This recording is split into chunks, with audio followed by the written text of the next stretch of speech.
Hello everyone, welcome to learning science. आज का topic है resolving power of a microscope. आज हम जो है resolving power of a microscope के बारे में पढ़ेंगे।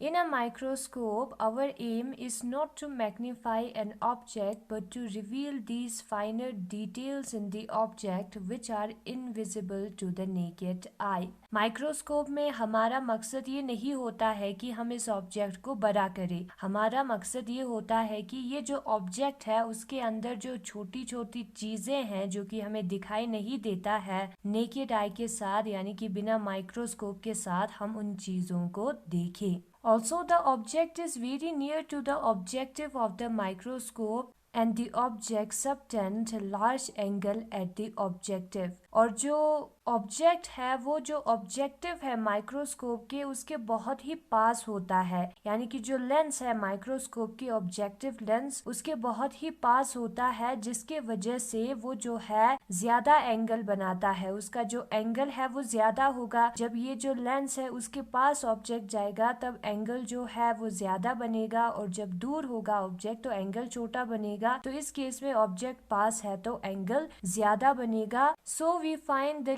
Linear separation and not the angular separation between the two objects so that the two images just appear resolve. तो हम जो है यहाँ पर लीनियर सेपरेशन को फाइंड करेंगे, एंगुलर सेपरेशन को फाइंड नहीं करेंगे। दो ऑब्जेक्ट्स में कितना एंगल है, एंगल का डिफरेंस है, उसको फाइंड नहीं करेंगे। हम जो है लीनियर सेपरेशन को फाइंड करेंगे ऑब्जेक्ट के दो इमेजेस के बीच में जो कि जस्ट रिजॉल्व होगा, अभी अभी अलग हुआ होगा। Limit of resolution of a microscope D. जो लिमिट ऑफ रेजोल्यूशन है माइक्रोस्कोप का उसको हम डी से डिनोट करते हैं। Is the minimum distance between the two points on the object so that their images as produced by the microscope are just seen as separate from each other. ये जो D है वो कम से कम distance है दो points के बीच में जो कि ऑब्जेक्ट पे प्रेजेंट है, ताकि जो उनका इमेजेस है जो कि माइक्रोस्कोप प्रोड्यूस करेगा वो हमें सेपरेट नजर आए एक दूसरे से। Resolving power is the reciprocal of the limit of resolution. और जो रिजॉल्विंग पावर है वो रेसिप्रोकल है लिमिट ऑफ रेजोल्यूशन का, यानी कि आर जो है वो 1/d के बराबर होता है। एक्सप्रेशन फॉर रिजॉल्विंग पावर, फिर उसके बाद हम एक्सप्रेशन निकालेंगे।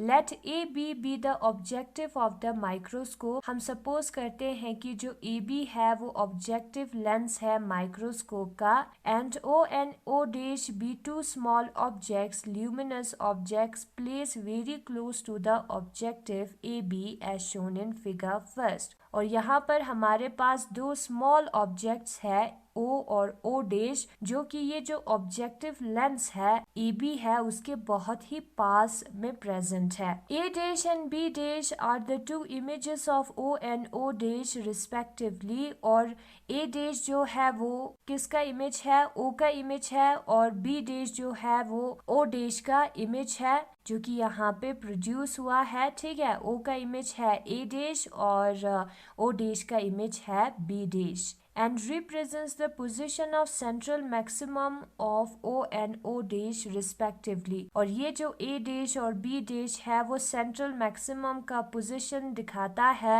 O और O dash का respectively, यानी कि A dash जो है वो O का central maximum है और B dash जो है वो O dash का central maximum का position दिखाता है। ठीक है, A dash and B dash are surrounded by alternate dark and bright diffraction rings। और ये जो A डैश और B डैश है उधर अल्टरनेट डार्क और ब्राइट डिफ्रैक्शन रिंग्स होगा यहाँ पे, डार्क ब्राइट वैसे करके ए डैश और बी डैश पर। The two images are set to be resolve with the position of the maximum A dash will correspond to the first minimum of B dash. ये हमारा radius criteria था जो कि हमने पहले किया है। एक का मैक्सिमम और दूसरे का मिनिमम जब आता है इमेजेस का तो वो जो है जस्ट रिजॉल्व होता है। Path difference between the extreme rays, फिर उसके बाद हम एक्सट्रीम रेस के पाथ डिफरेंस को देखेंगे। एक्सट्रीम रेस पे सबसे पहले ओ डैश बी दिया है और बी ए डैश दिया है माइनस ओ डैश ए प्लस ए डैश दिया है। तो अगर हमें पाथ डिफरेंस निकालना है तो सबसे पहले हम इस वाले रे को लिखेंगे और उसमें से इस वाले रे के पाथ को माइनस कर देंगे तो हमें पाथ डिफरेंस मिलेगा। Since B A dash is equal to A dash और यहाँ पर जो बी ए डैश और ए डैश जो है वो इक्वल होता है, ये जो सेंट्रल मैक्सिमम और जो एक्सट्रीम एजेस है उसका डिस्टेंस इक्वल होगा। तो यहाँ पर हम लिख सकते हैं कि जो बी ए डैश है वो ए डैश के बराबर है। तो यहाँ पर हम बी ए डैश की जगह पे ए डैश पुट करेंगे। पहले भी एक ए डैश प्रेजेंट है, हो जाएगा कैंसल और हमारा पाथ डिफरेंस होगा O B minus O A. Draw O L perpendicular to A O dash produce. यहाँ पर हम जो है क्या करेंगे, ए ओ डैश को प्रोड्यूस करेंगे, एल तक लेके जाएंगे, ठीक है। फिर उसके बाद उधर हम परपेंडिकुलर ड्रॉ करेंगे O L and O M perpendicular to O dash B और हम जो ओ डैश बी है उधर एक परपेंडिकुलर ड्रॉ करेंगे ओ एम, जो कि यहाँ पर फिगर में दिखाया है। From figure first we have, अब अगर हम इस फिगर फर्स्ट को देखेंगे, सबसे पहले ये जो एंगल है वो अल्फा है, ये भी एंगल अल्फा है, ये गिवन है, ठीक है। तो ये वाला एंगल अल्फा है तो ये वाला एंगल भी अल्फा होगा और ये वाला एंगल भी अल्फा होगा। कैसे? ये जो दो रेस है, इस रे का परपेंडिकुलर है ये वाला रे और इस रे का परपेंडिकुलर है ये वाला रे। तो ये वाला एंगल हो गया अल्फा और उसी तरीके से इस रे का परपेंडिकुलर है ये वाला रे और इस रे का परपेंडिकुलर है ये वाला रे। तो उन दोनों के बीच में भी एंगल होगा अल्फा। हमें पता है कि अगर दो लाइंस होता है उनके बीच में एंगल अल्फा है तो उन दोनों लाइंस पे अगर हम परपेंडिकुलर ड्रॉ करेंगे तो उन परपेंडिकुलर्स के बीच में भी एंगल अल्फा होगा। वही कंसेप्ट हमने यहाँ पर यूज किया है। फिर उसके बाद साइन ऑफ अल्फा जो है वो परपेंडिकुलर अपॉन हाइपोटेन्यूज के बराबर होता है। सबसे पहले हमें इस वाले ट्राइंगल को लेना है ओ एम ओ डैश, उधर हमारा परपेंडिकुलर है ओ डैश एम और हाइपोटेन्यूज है ओ डैश जो कि डी के बराबर होता है। तो वो जो है साइन ऑफ अल्फा के बराबर होगा तो ओ डैश एम जो है वो डी साइन अल्फा के बराबर होगा। और अगर हम triangle O dash O L को कंसिडर करेंगे तो वहां पर जो परपेंडिकुलर है वो है हमारा एल ओ और हाइपोटेन्यूज हमारा है ओ डैश, क्योंकि यहाँ पर 90 डिग्री जो है वो एल पे प्रेजेंट है। तो उस केस में हमें ये पता चला कि जो ओ डैश एल है और ओ डैश एम है वो डी साइन अल्फा के बराबर होता है। नाउ जो पाथ डिफरेंस डेल्टा है वो हम O M dash plus M B minus L A minus O dash L करके लिख सकते हैं, क्योंकि ओ डैश बी जो है यहाँ पर हम फिगर में देख सकते हैं ओ डैश बी जो है वो O dash M plus M B के बराबर होता है और उसी तरीके से ओ डैश ए जो है वो बराबर होता है A L minus L O dash के। तो हम ऐसा कर सकते हैं, तो हम वही करेंगे। फिर उसके बाद यहाँ पर जो एम बी और ओ बी जो है वो इक्वल होगा। ये जो एम बी है और ओ बी है वो इक्वल होगा, क्योंकि यहाँ पर हमने परपेंडिकुलर ड्रॉ किया है तो ये जो दो डिस्टेंस है वो इक्वल होगा। और उसी तरीके से जो एल ए और ओ ए है वो इक्वल होता है। फिर उसके बाद हमें क्या करना है, यहाँ पर प्लस साइन है, ठीक है। एम बी जो है वो ओ बी के बराबर होता है तो एम बी के जगह पे हम ओ बी लिखेंगे और एल ए जो है वो ओ ए के बराबर होता है तो एल ए के जगह पे हम ओ ए लिखेंगे। नाउ ये जो ओ बी होता है वो ओ ए के बराबर होता है। ये जो ओ बी का डिस्टेंस और ओ ए का डिस्टेंस है वो बराबर होगा। जो लेंस के एजेस और पॉइंट का डिस्टेंस जो है वो बराबर होगा हमारा जो ऑब्जेक्ट है। तो यहाँ पर OB के जगह पे हम लिख सकते हैं OA, तो आएगा OA minus OA। OA minus OA जो है वो 0 होगा, और यहाँ पे प्लस साइन है, प्लस 0 हो तो कोई फर्क नहीं पड़ता है, तो हमारे पास बचेगा यहाँ पर O डैश M है, OM डैश नहीं है, यहाँ पर O डैश M है, उसको हमें नोट करना है। M डैश करके कोई पॉइंट हमारे फिगर में है ही नहीं, यहाँ पर O डैश M है, तो हमारे पास बचेगा O dash M plus O dash L। Using equation second we get, अगर हम इक्वेशन नंबर सेकेंड को यूज करें तो O डैश L और O डैश M जो है D साइन अल्फा के बराबर होता है, तो यहाँ पर हम वैल्यूज पुट करेंगे, D sine alpha plus D sine alpha हो जाएगा 2 times D sine alpha. According to theory to Fraunhofer diffraction at a circular aperture, the path difference delta should be equal to 1.22 lambda.